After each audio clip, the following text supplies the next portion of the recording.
गुरु प्यारी साध संगत जी, सभी को प्रेम भरी राधा स्वामी जी। संगत जी, इस संसार में अगर कोई रिश्ता ऐसा है जो बिना किसी स्वार्थ के हमारे जीवन के हर मोड़ पर हमारे साथ चलता है, तो वह हमारे सद्गुरु का रिश्ता है। माता पिता हमें जन्म देते हैं, अपने हमें प्यार देते हैं, मित्र हमारा साथ निभाते हैं, लेकिन जब जीवन के रास्ते पूरी तरह अंधेरे से भर जाते हैं, जब कोई सहारा दिखाई नहीं देता, जब इंसान अपने ही आंसुओं में टूटने लगता है, तब सद्गुरु अपने भक्त का हाथ कभी नहीं छोड़ते। कई बार उनकी रहमत हमें दिखाई देती है और कई बार वह चुपचाप हमारी रक्षा करते रहते हैं। हम समझते हैं कि हम अकेले हैं, लेकिन सच्चाई यह होती है कि सद्गुरु हर पल हमारे साथ खड़े होते हैं। उनकी कृपा का हिसाब कोई नहीं लगा सकता, उनकी दया का वर्णन कोई शब्द पूरा नहीं कर सकता। जिस घर में सच्चे मन से भजन सिमरन होता है, जहाँ विश्वास सांसों की तरह बस जाता है, वहाँ देर भले हो जाए, लेकिन रहमत जरूर उतरती है। संगत जी, आज जो अनुभव मैं आपके साथ साझा करने जा रही हूँ, उसे सुनकर शायद आपकी आंखें भी नम हो जाएं। यह एक ऐसी माँ की जीवन यात्रा है जिसने गरीबी की वह रातें देखी, जिन्हें याद करके आज भी उसका दिल कांप उठता है। कई कई दिन ऐसा होता था कि उसके घर में चूल्हा नहीं जलता था। उसके छोटे छोटे बच्चे भूख से रोते रोते सो जाते थे। गांव वाले उसका मजाक उड़ाते थे, रिश्तेदार मुंह फेर चुके थे और हालात इतने खराब हो चुके थे कि उसे लगने लगा था कि शायद अब जिंदगी में कभी उजाला नहीं आएगा। लेकिन एक चीज उसने कभी नहीं छोड़ी, अपने सद्गुरु पर विश्वास। उसने हर दुख में नाम का सहारा लिया, हर आंसू के साथ अरदास की और हर सुबह उम्मीद लेकर उठी कि एक दिन मालिक जरूर सुनेंगे। संगत जी, इस पूरी साखी को अंत तक अवश्य सुनिएगा, क्योंकि इसका सबसे बड़ा संदेश आखिरी क्षणों में सामने आएगा। कई बार हम सोचते हैं कि हमारी अरदास सुनी ही नहीं जा रही, लेकिन मालिक उस समय भी हमारे लिए कुछ ऐसा तैयार कर रहे होते हैं जिसकी कल्पना हम नहीं कर सकते। हो सकता है आज ये साखी किसी ऐसे इंसान तक पहुंचे जो इस समय बहुत बड़ी परेशानी से गुजर रहा हो, जिसका विश्वास डगमगाने लगा हो। अगर ऐसा है तो मालिक की कृपा से यह साखी उसके जीवन में नई आशा का दीपक बन सकती है। और संगत जी, अगर आपके हृदय में भी सद्गुरु के प्रति प्रेम है, अगर आपको विश्वास है कि मालिक की रहमत बिना कारण नहीं होती, तो प्रेम से कमेंट बॉक्स में एक बार राधा स्वामी जी अवश्य लिखिए। आपका एक एक कमेंट देखकर ऐसा लगता है जैसे दूर दूर बैठी पूरी साध संगत एक परिवार बनकर जुड़ रही है। यदि आपको ऐसी साखियां सुनना अच्छा लगता है, तो इस वीडियो को एक प्रेम भरा लाइक जरूर कर दीजिए। और यदि आपने अभी तक हमारे चैनल को सब्सक्राइब नहीं किया है, तो कृपया सब्सक्राइब करके बेल आइकन भी दबा दीजिए, ताकि आगे आने वाली हर नई साखी सबसे पहले आप तक पहुंचे। आपका यह छोटा सा सहयोग हमें और भी अच्छी सेवा करने की प्रेरणा देता है। राधा स्वामी जी। ये बात लगभग 12 वर्ष पहले की है। उस समय मेरी उम्र 32 वर्ष थी। मेरा नाम गुरप्रीत कौर है। मैं पंजाब के एक छोटे से गांव में अपने पति और 2 बच्चों के साथ रहती थी। हमारा घर मिट्टी का बना हुआ था। बरसात के दिनों में दीवारें भीग जाती थीं और सर्दियों में ठंडी हवा दरारों से होकर अंदर चली आती थी। घर छोटा था, लेकिन मेरे सपने बहुत बड़े थे। मैं चाहती थी कि मेरे बच्चे कभी किसी के आगे हाथ न फैलाएं, पढ़ लिखकर अच्छे इंसान बने और सबसे बढ़कर मालिक का नाम कभी न छोड़े। मेरे पति मेहनती थे। सुबह सूरज निकलने से पहले काम की तलाश में निकल जाते और शाम को थके हुए लौटते। कभी मजदूरी मिल जाती, कभी पूरा दिन खाली हाथ लौटना पड़ता। जिस दिन काम नहीं मिलता, उस दिन घर का माहौल और भी भारी हो जाता। बच्चों की मासूम आंखें पूछती थीं, माँ, आज खाने में क्या बनेगा? और मेरे पास उस सवाल का कोई जवाब नहीं होता था। मैं मुस्कुराने की कोशिश करती, उन्हें प्यार से अपने पास बिठा लेती और कहती, पहले हाथ मुंह धो लो बेटा, मैं अभी कुछ बनाती हूँ। लेकिन जैसे ही वे बाहर जाते, मेरी आंखों से आंसू अपने आप निकल पड़ते। रसोई में जाकर खाली डिब्बों को देखती और मन ही मन सिर्फ एक ही बात कहती, मालिक, आज भी मेरी लाज रख लेना। संगत जी, गरीबी सिर्फ जेब को खाली नहीं करती, वह कई बार इंसान के मन की ताकत भी तोड़ने लगती है। लेकिन मेरे माता पिता ने बचपन से एक बात मेरे मन में बैठा दी थी कि हालात कभी भी मालिक से बड़े नहीं हो सकते। इसीलिए चाहे कितनी भी परेशानी आती, मैं हर सुबह अमृत वेले उठती, स्नान करती और घर के सबसे शांत कोने में बैठकर आंखें बंद कर लेती। कई बार भजन करते करते ऐसा लगता कि समय ही रुक गया है। आंखों से आंसू बहते रहते, लेकिन मन के भीतर कहीं न कहीं एक विश्वास हमेशा जीवित रहता कि सद्गुरु मुझे देख रहे हैं। गांव के कुछ लोग अक्सर मेरा मजाक उड़ाते थे। कोई कहता, दिन रात नाम जपने से अगर सब कुछ मिल जाता तो दुनिया में कोई गरीब ही न रहता। कोई कहता, पहले बच्चों का पेट भर, फिर भजन करना। मैं सब सुनती, लेकिन जवाब नहीं देती। मुझे हमेशा लगता था कि जिस विश्वास की रक्षा खुद मालिक कर रहे हों, उसकी सफाई इंसान को देने की जरूरत नहीं होती। समय बीतता गया। एक दिन ऐसा आया जब घर में बचा हुआ आखिरी आटा भी खत्म हो गया। मैंने सोचा था कि शायद आज मेरे पति को मजदूरी मिल जाएगी, लेकिन शाम ढल गई और उनका कोई पता नहीं था। दोनों बच्चे सुबह से सिर्फ पानी पीकर बैठे थे। मेरा छोटा बेटा बार बार मेरे पास आकर कहता, माँ, आज रोटी कब बनेगी?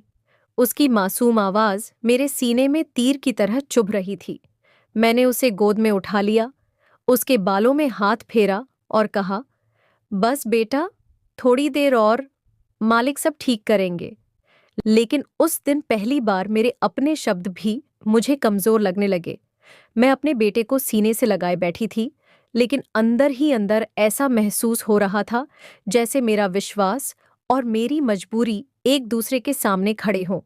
मैंने उसे बड़ी मुश्किल से सुलाया और धीरे धीरे उठकर रसोई में चली गई। रसोई में पहुंचकर जब मैंने एक एक डिब्बा खोला तो हर डिब्बा खाली था। आटे का कनस्तर खाली, दाल खत्म, चावल का एक दाना तक नहीं बचा था।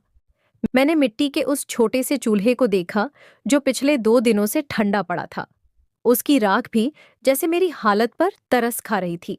मैं वहीं जमीन पर बैठ गई, हाथ जोड़कर आंखें बंद कर लीं और मन ही मन सिमरन करने लगी। बाबा जी, मैं आपके आगे कभी कोई शिकायत लेकर नहीं आई। हमेशा यही कहा कि जो आपकी रजा वही मेरी रजा। लेकिन आज मैं एक माँ बनकर आपके सामने बैठी हूँ। मेरे हिस्से के सारे दुख मुझे दे दीजिए, लेकिन मेरे बच्चों के हिस्से की भूख मुझसे नहीं देखी जाती। इतना कहते ही मेरी आंखों से आंसू लगातार बहने लगे। उस दिन मैंने पहली बार महसूस किया कि जब इंसान पूरी तरह टूट जाता है, तब उसके मुंह से शब्द नहीं निकलते, सिर्फ दिल की आवाज निकलती है। करीब आधे घंटे बाद दरवाजे पर दस्तक हुई। मैं भागकर बाहर गई। सोचा शायद मेरे पति होंगे, लेकिन सामने गांव का एक दुकानदार खड़ा था।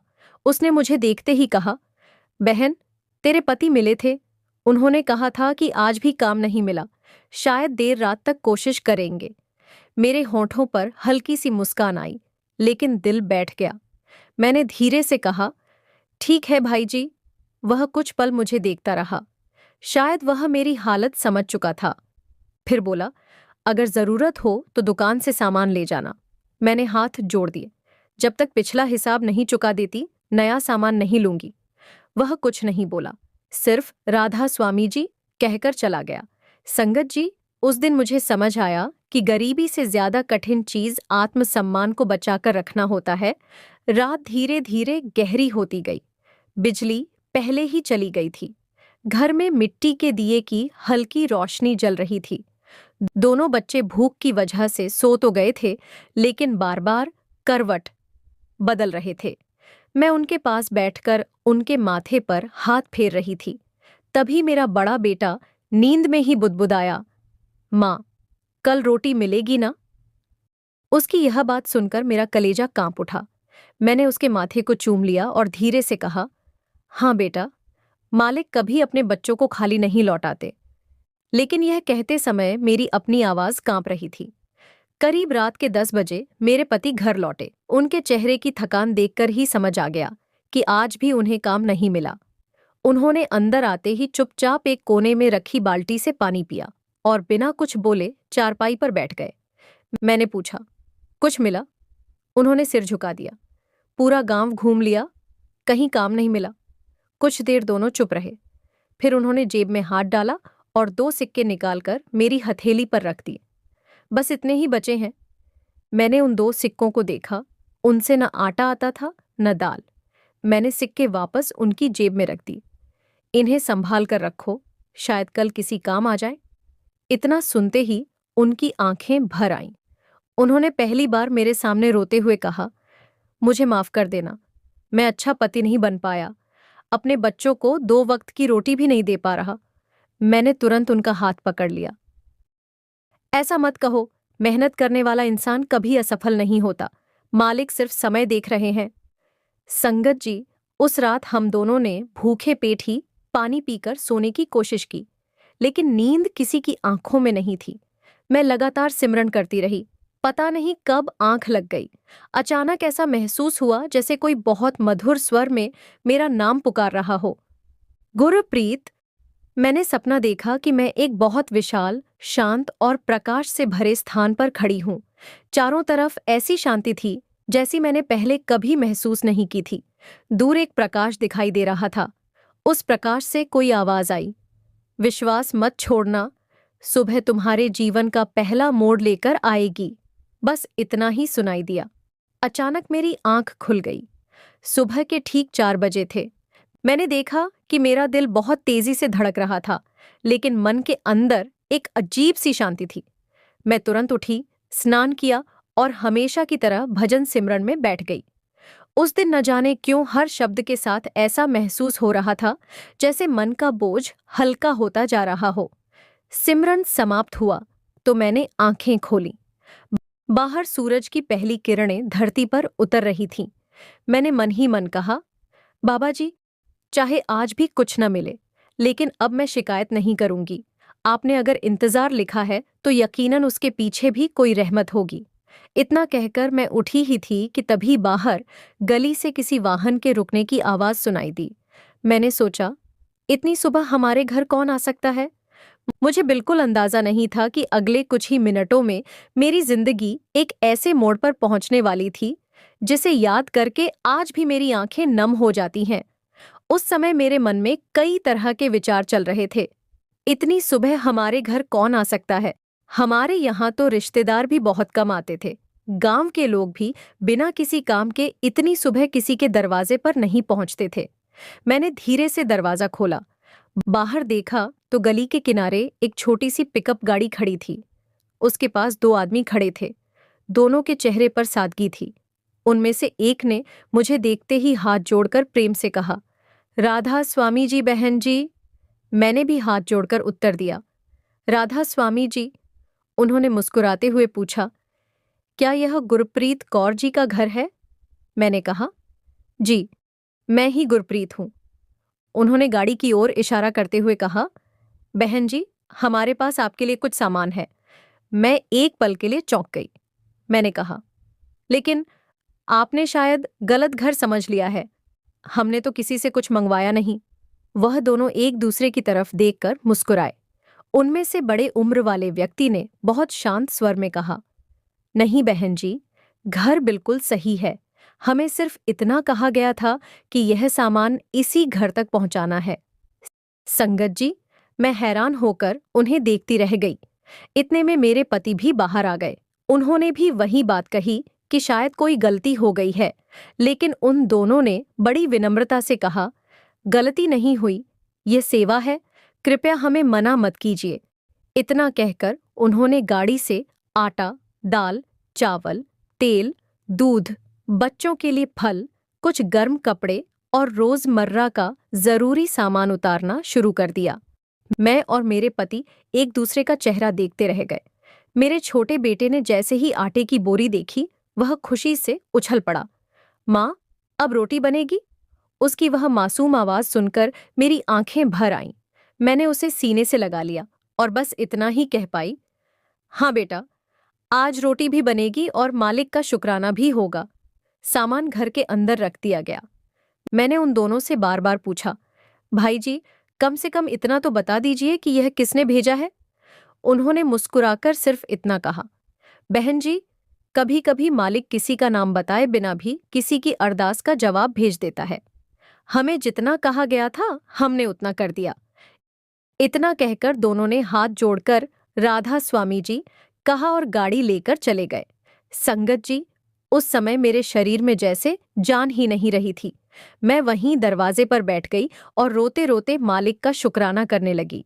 उस दिन कई दिनों बाद हमारे घर का चूल्हा जला। रोटियों की खुशबू पूरे घर में फैल गई।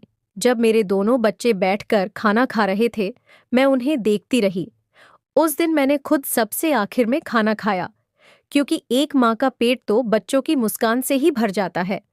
मेरे पति भी बार बार यही कह रहे थे, देखा, मैंने कहा था ना, मालिक देर करता है लेकिन कभी अंधेर नहीं करता। संगत जी, उसी दिन से हमारे घर का माहौल थोड़ा बदलने लगा। गरीबी अभी भी थी, लेकिन निराशा कम होने लगी थी। हम पहले से भी ज्यादा प्रेम से भजन सिमरन करने लगे। अब हर सुबह हमारी पहली आवाज शिकायत नहीं, बल्कि शुक्राना होती थी। लेकिन शायद परीक्षा अभी पूरी तरह खत्म नहीं हुई थी। 3 दिन बाद मेरे पति को पास के कस्बे में मजदूरी का काम मिल गया। कमाई बहुत ज्यादा नहीं थी, लेकिन इतनी जरूर थी कि घर का खर्च धीरे धीरे चलने लगा। मैंने मन ही मन सोचा, मालिक पहले विश्वास की परीक्षा लेते हैं, फिर धीरे धीरे रास्ते भी खोल देते हैं। इसी दौरान गांव की कुछ औरतें हमारे घर आने लगीं, जो पहले ताने मारती थीं, अब वही पूछती थीं, बहन, तू हमेशा इतनी शांत कैसे रहती है? मैं मुस्कुरा देती और कहती, शांति हालात से नहीं, मालिक पर भरोसे से आती है। कुछ औरतें मेरी बात सुनकर चुप हो जातीं, कुछ की आंखों में आंसू आ जाते। तब मुझे एहसास हुआ कि हर इंसान अपने भीतर कोई न कोई दर्द लेकर जी रहा है। संगत जी, यहाँ मैं आप सबसे एक छोटी सी प्रेम भरी विनती करना चाहूंगी। जब भी आप ऐसी साखियां सुनते हैं तो एक बार कमेंट करके जरूर बताइए कि आप किस शहर, जिले या राज्य से यह साखी सुन रहे हैं। पूरा पता लिखने की आवश्यकता नहीं है। आपका शहर या जिला जानकर बहुत खुशी होती है कि मालिक का यह संदेश देश विदेश में कितनी दूर तक पहुंच रहा है और कितनी साध संगत प्रेम से जुड़ी हुई है। मैं सच कहती हूँ, जब अलग अलग स्थानों के नाम पढ़ती हूँ तो ऐसा लगता है जैसे पूरी साध संगत एक ही परिवार बनकर बैठी हो। समय धीरे धीरे बीतता गया। लगभग 2 महीने बाद पहली बार हमारे घर में थोड़ा सा सुकून लौटता दिखाई दिया। लेकिन संगत जी, जिस दिन मुझे लगा कि अब जिंदगी पटरी पर आने लगी है, उसी दिन किस्मत ने हमारे सामने ऐसी परीक्षा रख दी, जिसने एक बार फिर हमारे विश्वास की गहराई को परखना शुरू कर दिया। उस सुबह मेरे पति हमेशा की तरह काम पर गए थे। जाते समय उन्होंने मुस्कुराकर कहा था, आज ठेकेदार ने पूरे दिन का काम दिया है, शाम को लौटते समय बच्चों के लिए गुड़ और थोड़ा सा दूध भी लेता आऊंगा। उनकी बात सुनकर कई दिनों बाद मेरे चेहरे पर भी मुस्कान आई। मैंने मन ही मन मालिक का शुक्राना किया और घर के काम में लग गई। दोपहर के लगभग 2 बजे होंगे। मैं आंगन में कपड़े धो रही थी कि तभी गांव का एक लड़का हांफता हुआ हमारे घर की तरफ दौड़ता आया। वह घबराई हुई आवाज में बोला, भाभी, जल्दी चलो, भैया जिस निर्माण स्थल पर काम कर रहे थे वहां मचान टूट गया है। मेरे हाथ से कपड़े वहीं गिर गए। एक पल के लिए मेरी सांस जैसे रुक गई। मैंने बिना कुछ पूछे सिर पर चुन्नी रखी और उसके साथ दौड़ पड़ी। रास्ते भर मेरे होंठों पर सिर्फ एक ही नाम था, राधा स्वामी, राधा स्वामी, राधा स्वामी। जब मैं वहां पहुंची तो बहुत सारे मजदूर इकट्ठा थे। मेरे पति जमीन पर लेटे हुए थे। उनके माथे पर हल्की चोट थी और दाहिने पैर में गहरी चोट लगी थी। मैं उनके पास बैठ गई। उन्होंने धीरे से आंखें खोलीं और मुझे देखकर मुस्कुरा दी। मैं रोते हुए बोली, आप ठीक हो ना? उन्होंने दर्द सहते हुए कहा, मैं ठीक हूं, तू चिंता मत कर। लेकिन मैं समझ गई थी कि चोट गंभीर है। उन्हें तुरंत कस्बे के अस्पताल ले जाया गया। डॉक्टर ने जांच करने के बाद कहा, हड्डी में फ्रैक्चर है, कुछ हफ्ते आराम करना पड़ेगा। ये सुनते ही मेरे पैरों तले जमीन खिसक गई। जिस घर की गाड़ी अभी अभी चलनी शुरू हुई थी, उसका एकमात्र कमाने वाला फिर बिस्तर पर आ गया था। हम दोनों एक दूसरे को देखते रहे। मेरे पति की आंखों में दर्द से ज्यादा चिंता दिखाई दे रही थी। उन्होंने धीरे से कहा, अब घर कैसे चलेगा? मैंने उनका हाथ पकड़ लिया।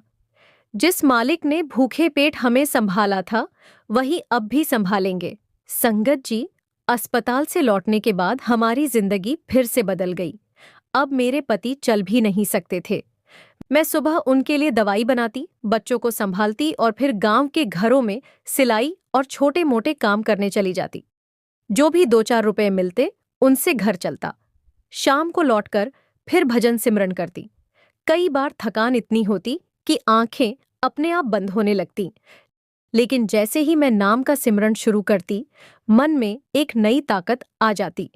एक शाम की बात है, मैं गांव के एक घर से सिलाई का काम करके लौट रही थी। रास्ते में मैंने देखा कि एक बुजुर्ग बीबी सड़क किनारे बैठी थीं। उनके हाथ में भारी थैला था। वह बार बार उठाने की कोशिश करती, लेकिन उठा नहीं पा रही थीं। मैं तुरंत उनके पास गई। माताजी, मैं उठा देती हूँ। उन्होंने मुस्कुराकर कहा, बेटी, तू पहले ही बहुत थकी हुई लग रही है। मैंने कहा, सेवा करने से थकान नहीं बढ़ती, मन हल्का हो जाता है। मैंने उनका थैला उठाया और उन्हें उनके घर तक छोड़ाई। उन्होंने मुझे बहुत दुआएं दी।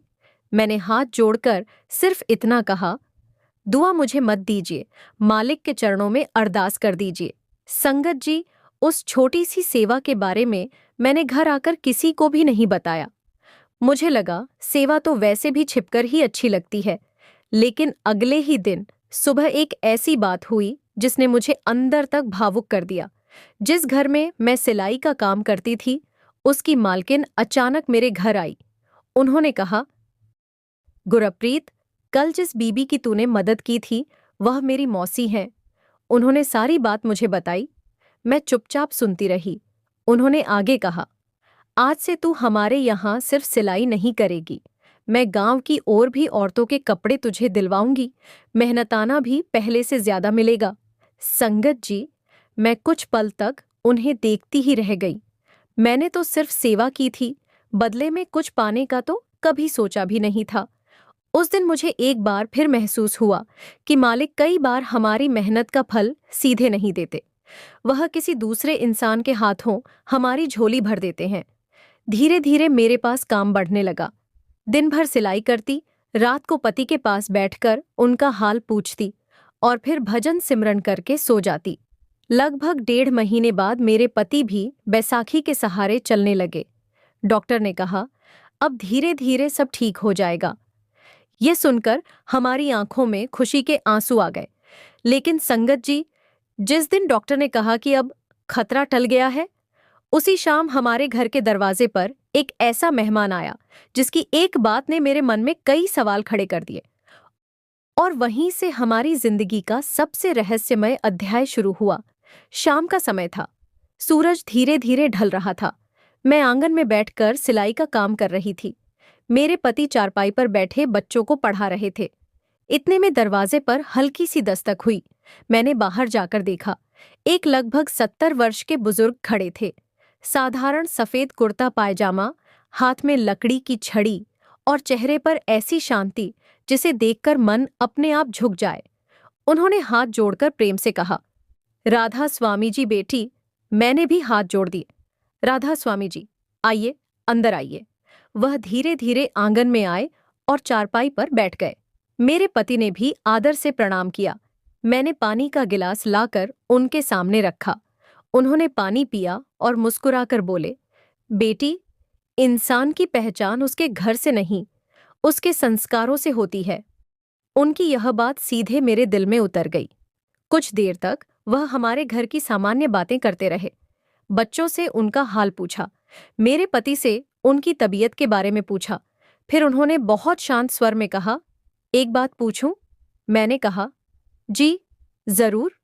उन्होंने पूछा, अगर आज मालिक तुम्हें बहुत धन दे दें तो सबसे पहले क्या करोगी? मैं कुछ पल चुप रही। फिर मैंने कहा, सबसे पहले मालिक का शुक्राना करूंगी। उसके बाद कोशिश करूंगी कि मेरे गांव में कोई बच्चा भूखा न सोए, क्योंकि भूख का दर्द मैं बहुत करीब से जानती हूं। मेरी बात सुनकर उनके चेहरे पर एक अलग ही मुस्कान आ गई। उन्होंने मेरे पति की तरफ देखा। और तुम? मेरे पति बोले। मैं इतना कमाना चाहता हूं कि किसी जरूरतमंद के सामने कभी खाली हाथ न खड़ा रहूं। बुजुर्ग ने दोनों हाथ जोड़ लिए। मालिक, तुम्हारे मन की भावना देख रहे हैं। इतना कहकर वह उठने लगे।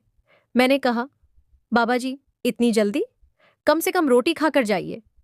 उन्होंने मुस्कुराकर कहा, आज नहीं बेटी, लेकिन याद रखना, जब इंसान दूसरों के दुख को अपना समझने लगता है, उसी दिन उसकी किस्मत बदलनी शुरू हो जाती है। उन्होंने बच्चों के सिर पर प्यार से हाथ फेरा और धीरे धीरे गली की तरफ बढ़ गए। संगत जी, न जाने क्यों उन्हें जाते हुए देखकर मेरे मन में अजीब सी शांति उतर आई। मैं काफी देर तक दरवाजे पर खड़ी उन्हें देखती रही। उस रात भी मैं देर तक उनके शब्दों के बारे में सोचती रही। जब इंसान दूसरों के दुख को अपना समझने लगता है, यही वाक्य बार बार मेरे मन में घूमता रहा। अगले दिन सुबह मैं हमेशा की तरह भजन सिमरन करके उठी ही थी कि गांव के सरपंच का बेटा हमारे घर आया। वह बोला, गुरप्रीत बहन, सरपंच जी ने आपको और भैया को अभी पंचायत घर बुलाया है। मैं और मेरे पति दोनों हैरान हो गए। हमारा पंचायत से कभी कोई काम नहीं पड़ा था, फिर भी हम दोनों वहां पहुंच गए। पंचायत घर में गांव के कुछ बुजुर्ग और सरपंच जी बैठे थे। हमें देखते ही उन्होंने बड़े प्रेम से बैठने को कहा। फिर सरपंच जी बोले, गुरप्रीत बेटी, पिछले कुछ महीनों से हम पूरे गांव के जरूरतमंद परिवारों की सूची बना रहे थे। मैं चुपचाप सुनती रही। उन्होंने आगे कहा, कल एक दानी परिवार ने गांव के गरीब और मेहनती परिवारों की मदद करने की इच्छा जताई है। हमने गांव में सबसे पहले तुम्हारा नाम सुझाया। मैंने आश्चर्य से उनकी तरफ देखा। उन्होंने एक लिफाफा मेरी ओर बढ़ाया। इसमें कुछ आर्थिक सहायता है। इसके अलावा अगले 6 महीनों तक हर महीने राशन भी तुम्हारे घर पहुंचाया जाएगा। संगत जी, ये सुनते ही मेरी आंखों से आंसू बहने लगे। मैंने कांपते हाथों से वह लिफाफा लिया, लेकिन उसी समय मेरे मन में एक सवाल उठा। मैंने सरपंच जी से पूछा, लेकिन उस दानी परिवार ने हमारा ही नाम क्यों चुना? सरपंच जी मुस्कुराए। उन्होंने कहा, उन्होंने सिर्फ एक बात कही थी, जिस परिवार ने कठिन समय में भी अपना विश्वास और आत्मसम्मान नहीं छोड़ा, सहायता सबसे पहले उसी तक पहुंचनी चाहिए। यह सुनते ही मेरे रोंगटे खड़े हो गए। यही बात तो कल शाम वह बुजुर्ग भी कहकर गए थे। मैंने तुरंत सरपंच जी से पूछा, क्या वह दानी परिवार यही गांव का है? सरपंच जी ने सिर हिलाया। नहीं, उन्होंने अपना नाम बताने से मना कर दिया। संगत जी, मैं पूरे रास्ते यही सोचती रही, क्या यह सिर्फ एक संयोग था या फिर मालिक सचमुच किसी न किसी माध्यम से हमारी राह बना रहे थे। घर लौटते समय मेरे पति ने मेरी तरफ देखा और कहा, गुरप्रीत, अब मुझे समझ आ गया है। मैंने पूछा, क्या? उन्होंने मुस्कुराकर कहा, जब इंसान उम्मीद छोड़ने ही वाला होता है, मालिक उसी समय उसे पकड़ लेते हैं ताकि उसे यकीन हो जाए कि वह कभी अकेला था ही नहीं। उनकी यह बात सुनकर मैंने आसमान की तरफ देखा। मेरे होंठों पर सिर्फ एक ही शब्द था, शुक्राना। लेकिन संगत जी, हमें बिल्कुल भी अंदाजा नहीं था कि जिस रहमत का हम शुक्राना कर रहे थे, उसी के कुछ दिनों बाद हमारे परिवार की अब तक की सबसे कठिन परीक्षा हमारा इंतजार कर रही थी। उस दिन सुबह सब कुछ बिल्कुल सामान्य था। मेरे पति काम पर चले गए थे, बच्चे स्कूल चले गए थे। मैं घर का काम खत्म करके सिलाई करने बैठी ही थी कि अचानक स्कूल से एक छोटा सा लड़का दौड़ता हुआ आया। उसकी सांसें तेज चल रही थीं। वह घबराकर बोला, गुरप्रीत भाभी, जल्दी चलो, आपका बड़ा बेटा स्कूल में अचानक बेहोश हो गया है। मेरे हाथ से सुई वहीं गिर गई। मैं बिना एक पल गंवाए स्कूल की तरफ दौड़ पड़ी। रास्ते भर मेरे मुंह से सिर्फ एक ही शब्द निकल रहा था, राधा स्वामी, राधा स्वामी, राधा स्वामी। जब मैं स्कूल पहुंची तो देखा मेरा बेटा जमीन पर लेटा हुआ था। अध्यापक उसके सिर पर पानी डाल रहे थे। मैंने उसे अपनी गोद में उठा लिया। उसकी आंखें बंद थीं। उसका चेहरा बिल्कुल पीला पड़ चुका था। मेरी आंखों से आंसू बहने लगे। मैं बार बार उसका नाम लेकर पुकार रही थी। कुछ ही देर बाद मेरे पति भी वहां पहुंच गए। हम दोनों उसे तुरंत कस्बे के अस्पताल लेकर गए। डॉक्टर ने जांच की, कुछ रिपोर्टें लिखीं और कहा, बच्चा बहुत कमजोर हो गया है, शरीर में खून की कमी है, कुछ और जांच करनी पड़ेगी। मैं अस्पताल के बाहर बैठकर लगातार सिमरन करती रही। मन बार बार यही कह रहा था, मालिक, ये परीक्षा भी आपकी है, हिम्मत भी आप ही देना। करीब 2 घंटे बाद डॉक्टर बाहर आए। उन्होंने मुस्कुराकर कहा, घबराने की बात नहीं है, समय पर ले आए, इलाज और अच्छे भोजन से बच्चा बिल्कुल ठीक हो जाएगा। ऐसा लगा जैसे मेरे सीने से कोई बहुत बड़ा बोझ उतर गया हो। मैंने वहीं बैठकर आंखें बंद की और मन ही मन कहा, बाबा जी, हर बार जब मैं टूटने लगती हूं, आप किसी न किसी रूप में मुझे संभाल लेते हैं। बेटा 2 दिन अस्पताल में रहा।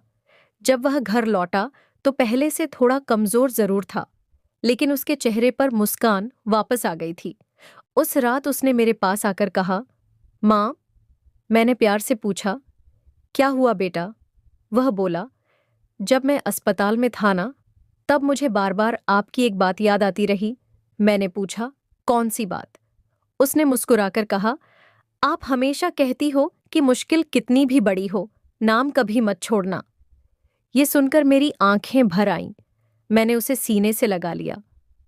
संगत जी, कई बार बच्चों की छोटी छोटी बातें भी इंसान के विश्वास को और मजबूत कर देती हैं। समय फिर आगे बढ़ने लगा। मेरे पति पूरी तरह स्वस्थ हो चुके थे।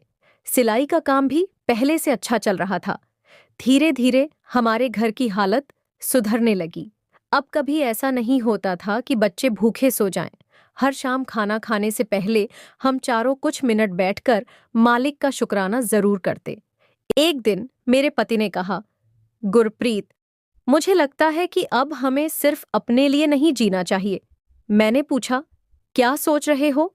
उन्होंने कहा, हर महीने जो भी थोड़ा बहुत बचे, उसमें से कुछ हिस्सा किसी जरूरतमंद की मदद के लिए अलग रखेंगे। मैंने बिना सोचे तुरंत हामी भर दी, क्योंकि हम दोनों भूख का दर्द देख चुके थे। उस दिन से हमने एक छोटी सी गुल्लक रख दी। जब भी कुछ बचता उसमें डाल देते, कभी 100 रुपए, कभी 50, कभी सिर्फ 10 रुपए। लेकिन मन में एक ही भावना रहती, यह मालिक का है। कुछ महीने बाद गांव में एक बहुत गरीब बुजुर्ग दंपति के घर राशन की जरूरत पड़ी। हमने वही गुल्लक खोली। जो भी पैसे निकले उनसे राशन खरीदकर चुपचाप उनके घर पहुंचा दिया।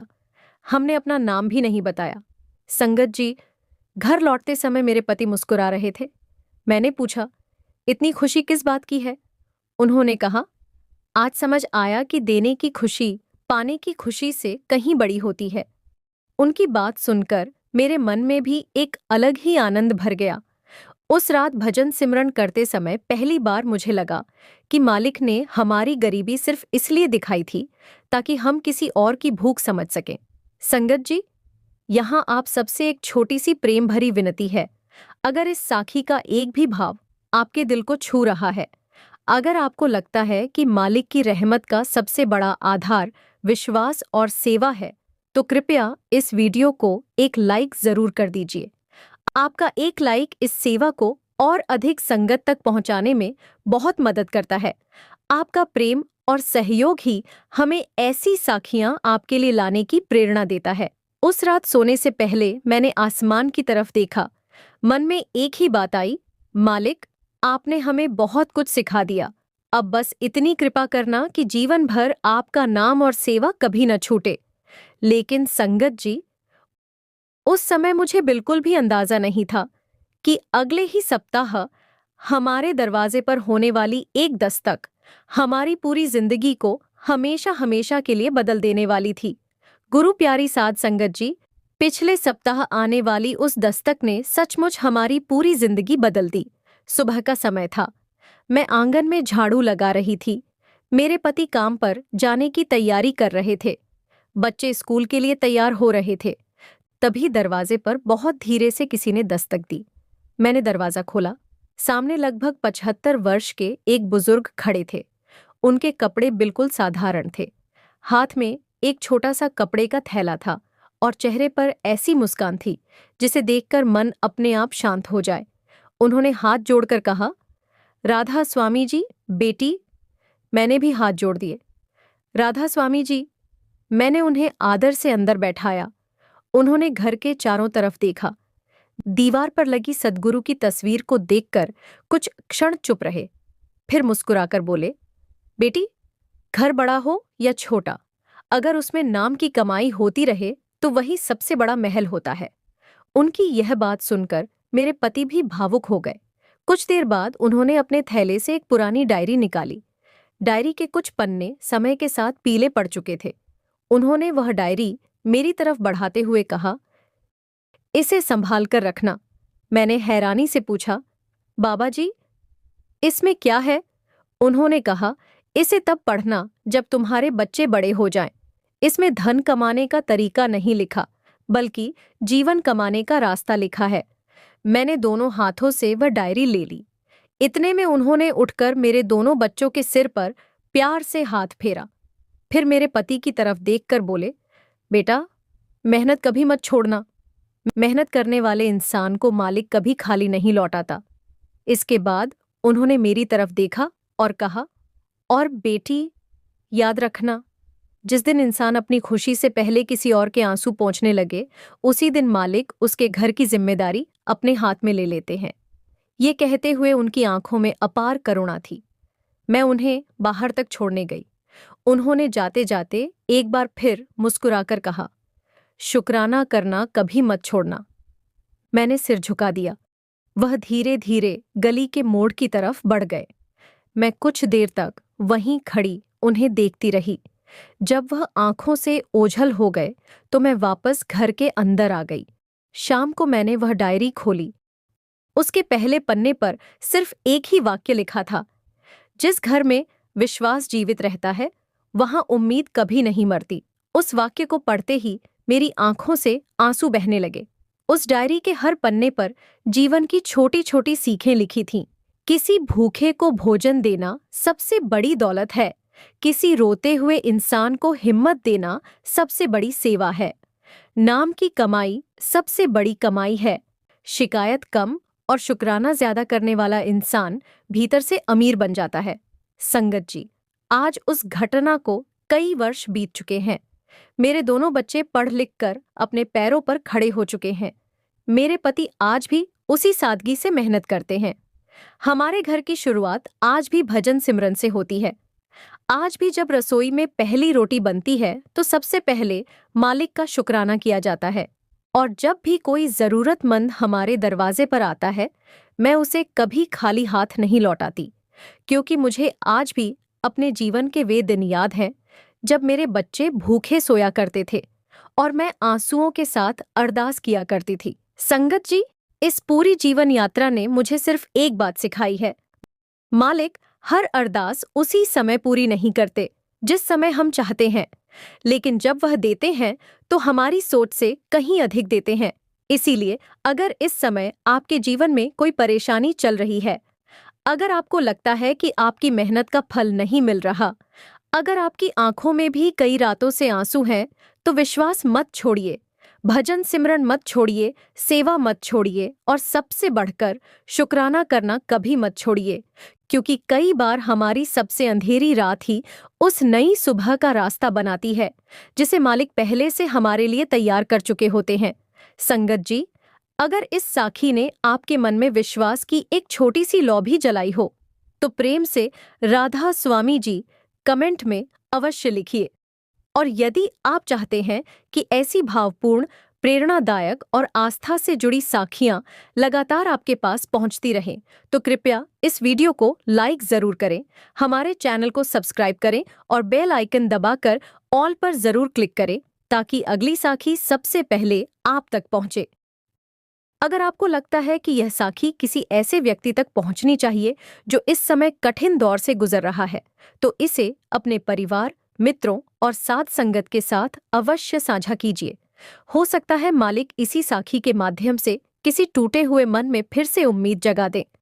आप सभी के जीवन में सद्गुरु की असीम कृपा बनी रहे, भजन सिमरन में मन लगता रहे, सेवा का भाव बढ़ता रहे और हर दिन मालिक का शुक्राना करने का सौभाग्य मिलता रहे।